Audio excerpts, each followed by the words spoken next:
You're listening to The Rob Dibble Show.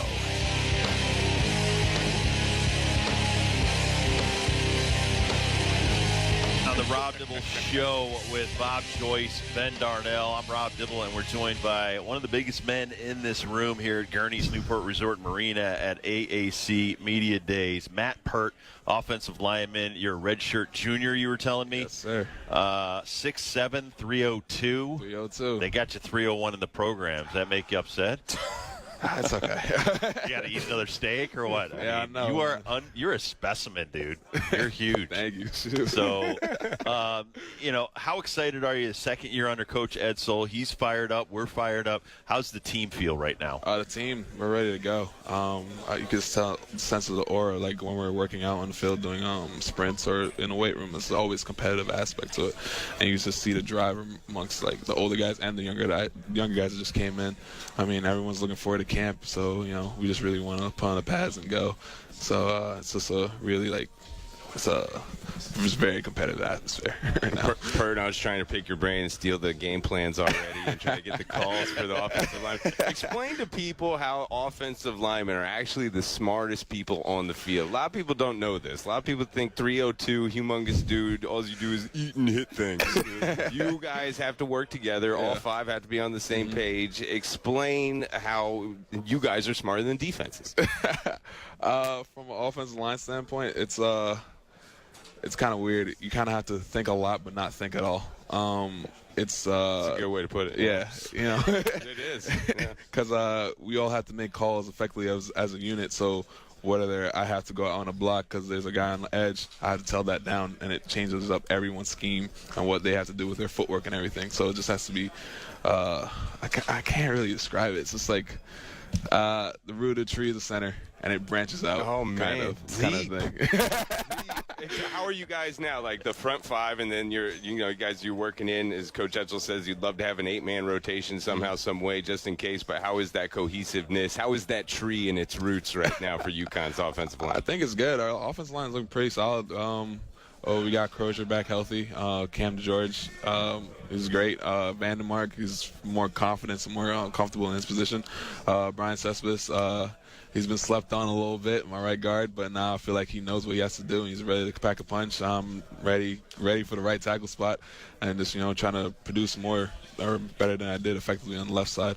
And I feel like the guys that we're rotating in as well, they have the same mindset. Like it's not like they know that if I get hurt, then I'll go in. No, it's like I'm still gunning for your spot at practice. Like, it's just like that competitive atmosphere. So like that tree is like really strong and rooted. Like we all know what we need to do. We all will keep tabs on each other. Like, if you mess up, like I did this right. So if you keep messing up on this, I'm gonna take your spot. And, it's just competitive. It's like a nice little back and forth. Matt Peart's from the Bronx, and he's part of a offensive line that features. And Matt has started all 24 games he's ever played at UConn. Well, Cam DeGeorge and Ryan Vandermark, like you, were thrown into the Wolves as youngsters. How much bigger are these two? Because these guys were rather thin as a freshman. When you come to stores or come to any college, you get bigger by the time you're a senior. How much bigger are these boys just a year removed from their first starts at UConn? I think Vandy's heaviest he's ever been was around 295, and Cameron's around 298, 297. The guys are blown up. Like Cam today, we were doing hand clean before we came here, and his numbers match mine. Like he's gotten a lot stronger. And Vandermark's coming in his own right. He might still look skinny, but he's gotten bigger in the weight room, and you can tell he's only gotten faster. And it's just amazing to see their progression from freshman year, because I kind of went through the same thing like you said. So it's they've definitely gotten bigger. They've definitely ready to pack a punch, and just can't wait to put the pads on and see what it's all about.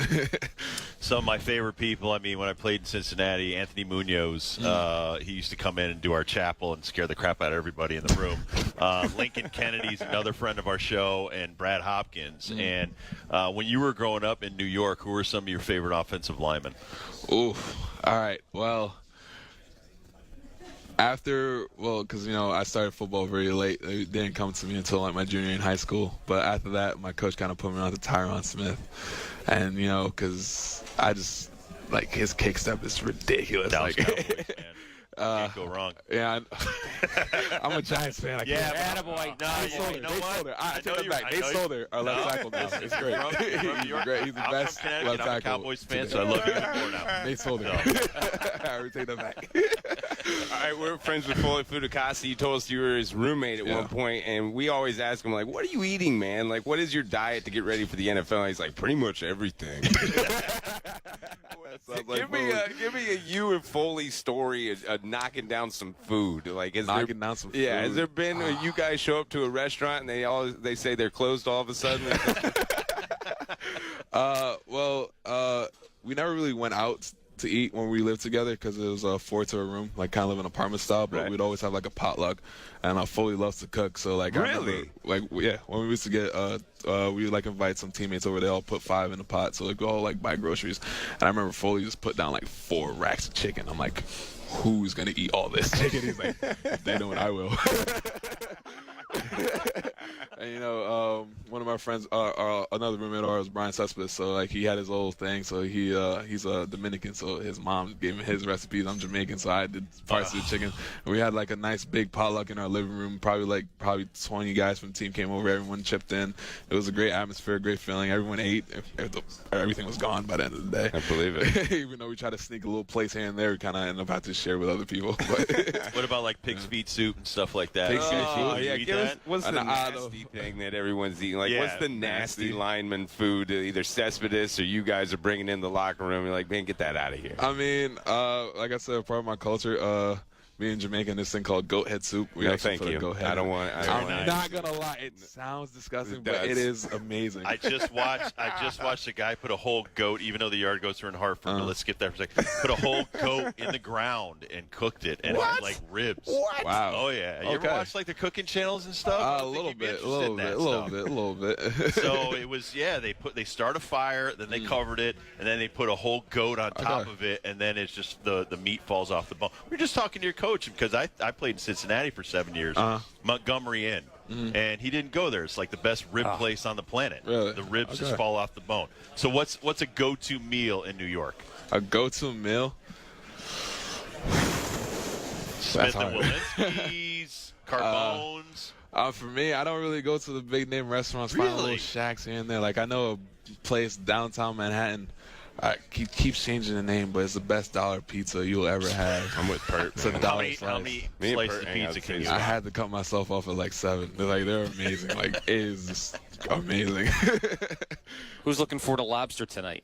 Oh, me. Oh, my. I haven't had lobster since by the time I was back in Jamaica. I don't know why. Yeah. Just never sought it out, but it's here, so I was like, yeah. Matt, just before you came over, Coach talked about the cohesiveness of this year's group as opposed to last year's group. How do you see it? Where do you notice it even in the little things that this team is a lot more tighter than they were at this point a year ago? Oh, most definitely. Because like I said, with Coach coming in, we're changing the culture as well. So, it's just little small things like, getting your foot next to the line, not above the line or across the line. It's just like that accountability aspect across the board from the young guys. Like one of the things is we don't put our hands on our hips. So like a young guy would have their hands on the hips, and I'll test them a little bit. So I'll put my hands on my hips to see what they'll say, and the guy will tell me, get your hands off your hips. I'm like, oh, right, I respect that. And, stuff like that, like the accountability across the board. It's a lot higher, and guys just care more. Like that it's not, for lack of a better term, like lackadaisical. I can't find another word. We weren't lackadaisical. I'll say that. But it's just for lack of a better term, just use that word. It's just the care and the general well-being of the whole team is just that much better. Matt, we can't wait for you guys to get started. Thank you so much for a few minutes of your time. No problem. Take care, young man. We're going to have you on before the season ends. All right. Thank you very much. Sounds good. Matt Peart, everybody, offensive lineman, UConn Huskies. We'll take a quick break live from the American Athletic Conference Media Days here in Newport, Rhode Island. It's the Rob Dibble Show with Ben Darnell and Bob Joyce.